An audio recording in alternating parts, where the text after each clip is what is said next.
Hello there guys, and welcome to Mad.Minis. In this video I'm going to be making my own version of the Leman Russ Conqueror turret. Now this is the original that I've got in my hands here from forgeworld many moons ago. You can still get them on eBay at extortionate prices. Some people have gone into the kind of remolding thing with them, but of course that's technically illegal. I wouldn't really advocate going down that road. You can see here I've converted this one to take a smaller kind of turret ring there, but this is the original turret. This is all resin.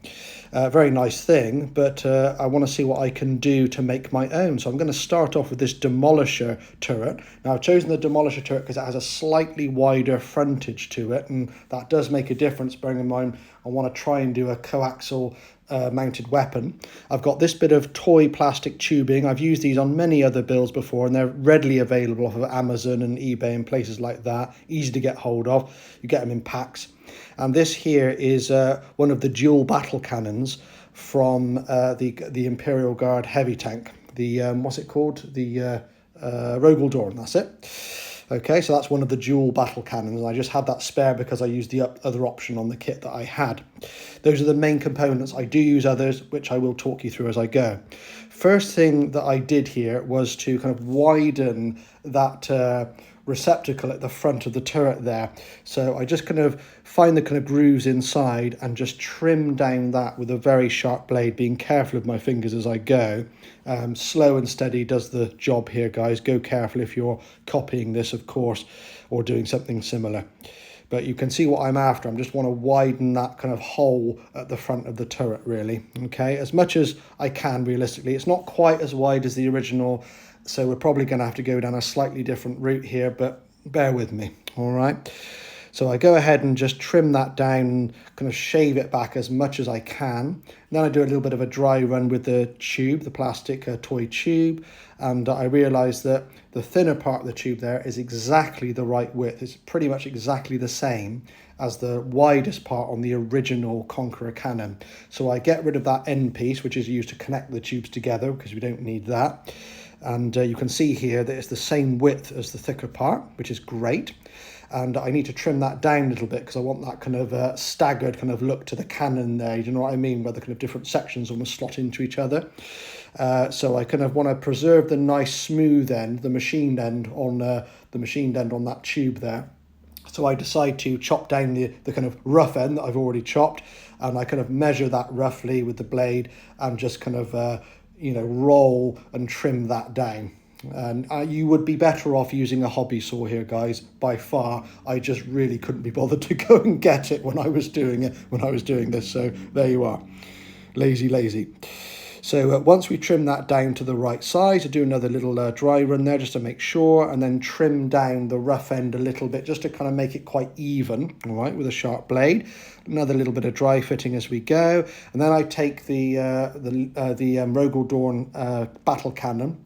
Remember, these are the dual battle cannons, all right? And that slots perfectly into that toy plastic tube, all right? But I don't want the length, really. I mean, although that is a very handsome looking cannon, and you could, if you wanted to, you could kind of go down that road and have a longer kind of cannon and say that's a Conqueror or a different type. I think that would look wonderful, but I want to try and get quite close to the original.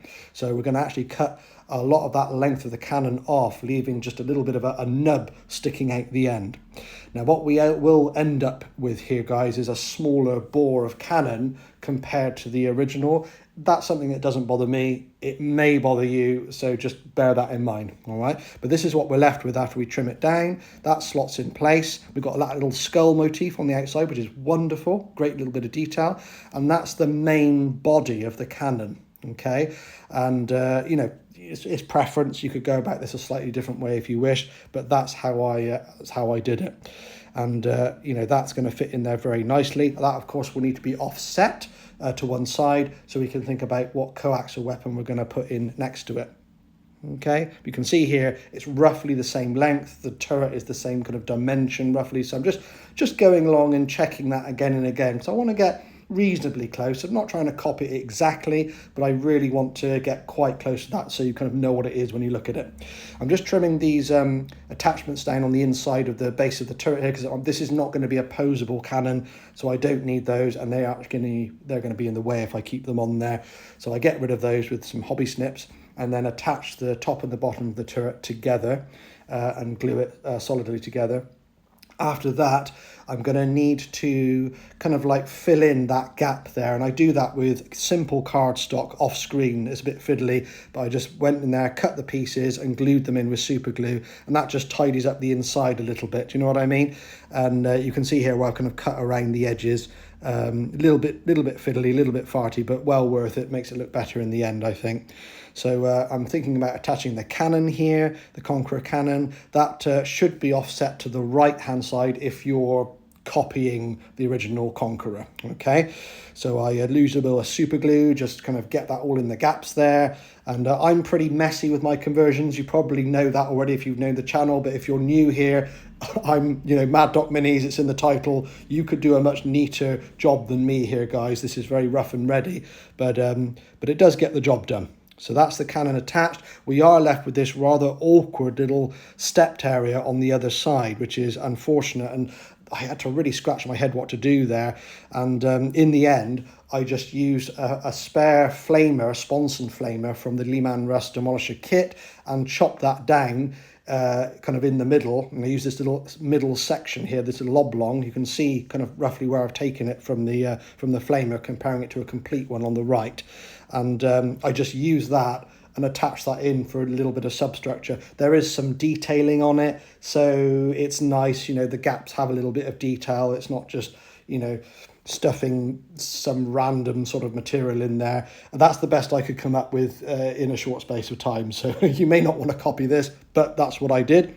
And that fits in there nicely. I glue that in. Then I get one of the heavy stubbers from the Rogal Dorn kit. I shave that down on the back. These are the hull mounted ones because I don't really use those on the Rogal Dorn. And then I attach that on the inside there, but I do need to shave down that bit of plastic I put in because it's not entirely level. Now, of course, this should be a storm bolter, but storm bolters these days are huge. They've actually gotten bigger, and I didn't think there was a nice way of integrating that. Plus, I think the heavy stubber looks, I don't know, I think it looks a little bit better actually. All right, but this little bit on the side here is a little bit ragtag. It's a bit thrown together. You'll have to excuse that, but yeah, I think overall I think that was an okay compromise. I would have liked to have done a storm bolter, but I couldn't really think of a good way of doing it. I'm sure some of you guys will be able to come up with much better ideas than me, but a little bit of super glue, just trying to get it level with the main armament there as well, so it doesn't look a little bit kind of funky. So I just kind of make sure that that's pointing in the same direction, just for aesthetics. So moving on, I've got this Lego kind of gear stick, and I'm taking out the actual gear stick section, and I'm chopping off the little spherical nub at the end. And I use those as kind of bracers along the barrel of the cannon, because the original Conqueror kind of has these kind of structural elements going along the cannon. I wanted to try and pay some homage to that, and I used these components to do that, and I just super glued them straight on. A little bit of attention to detail on alignment helps here, and I put 4 of those on at intervals around the cannon, and that kind of turned out quite well. I'm kind of reasonably pleased with those.